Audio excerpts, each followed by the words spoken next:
नमस्कार, मेरा नाम है गौरव और आप देख रहे हैं TV24 नेटवर्क। तो बात करेंगे नेपाल क्रिकेट की और नेपाल क्रिकेट फैंस की, बिकॉज नेपाल क्रिकेट फैंस के लिए यहाँ पर खुशखबरी है, क्योंकि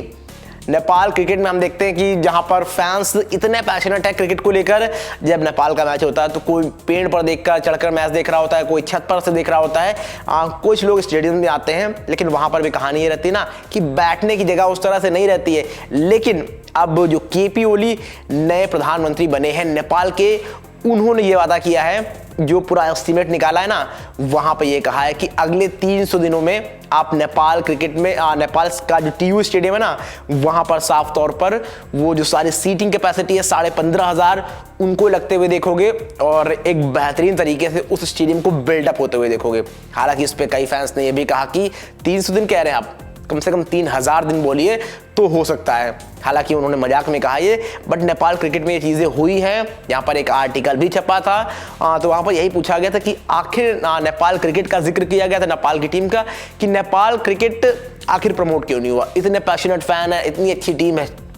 बट नेपाल क्रिकेट में वो इंफ्रास्ट्रक्चर बेहतर क्यों नहीं हुआ। तो उसी को लेकर केपी ओली ने साफ तौर पर यहाँ किया है कि अगले 300 दिनों में आप स्टेडियम बनते हुए देखोगे। अब चलिए 300 दिन में शायद ना हो पाए, मैं कह रहा हूँ नहीं हो पाएगा, लेकिन 400 दिन, 500 दिन, क्या 500 दिन के अंदर, यानी 1.5 साल में लगभग हो सकता है ऐसा। और 1.5 साल में भी अगर ऐसा हो जाता है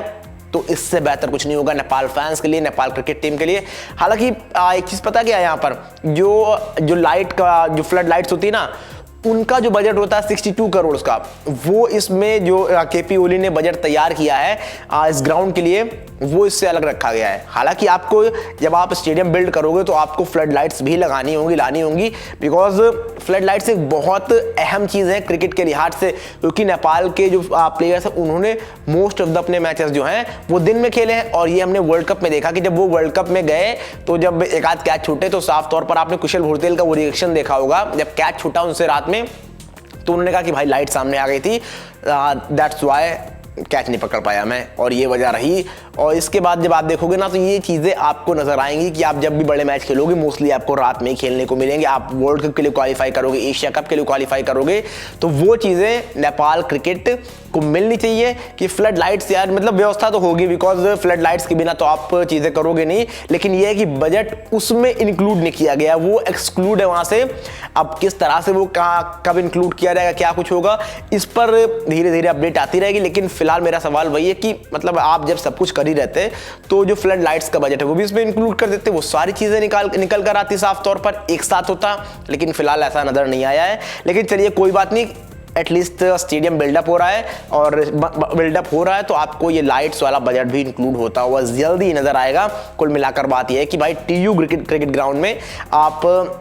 मेरे ख्याल से यार 1 साल बोला है, मतलब 300 दिन, तो एटलीस्ट 2026 तक तो आप मान के चलो कि शायद आपको मोस्टली मतलब मैच देखने को मिल जाएगा टीयू क्रिकेट ग्राउंड में। वहाँ पर दर्शकों के बैठने की अच्छी व्यवस्था होगी, वहाँ पर फ्लड लाइट्स होंगी, वहाँ पर सारी चीज़ें होंगी, और एक प्रॉपर स्टेडियम आपको नजर आएगा, जो कि नेपाल क्रिकेट फैंस के लिए उससे बेहतर कुछ नहीं होगा। तो आप बताइए किस तरह से देख रहे हैं, और ये कितनी बड़ी अपडेट है आपके लिए, और क्या कुछ देख रहे हैं इस लिहाज से चीज़ें होते हुए, और नेपाल क्रिकेट को अब आप यहाँ से कहाँ जाते हुए देख रहे हैं, जब खुद प्रधानमंत्री आके आपका ये बात कह रहा है कि नहीं भाई ऐसा हाँ हो रहा है। तो आप बताइए कि आपको क्या लगता है कि नेपाल क्रिकेट अब यहाँ से यहाँ पहुँचने की कगार पर पहुँच गया, या फिर नहीं, जो भी आपको लगता है जल्दी जल्दी कमेंट करके बताइए क्या है आपकी राय।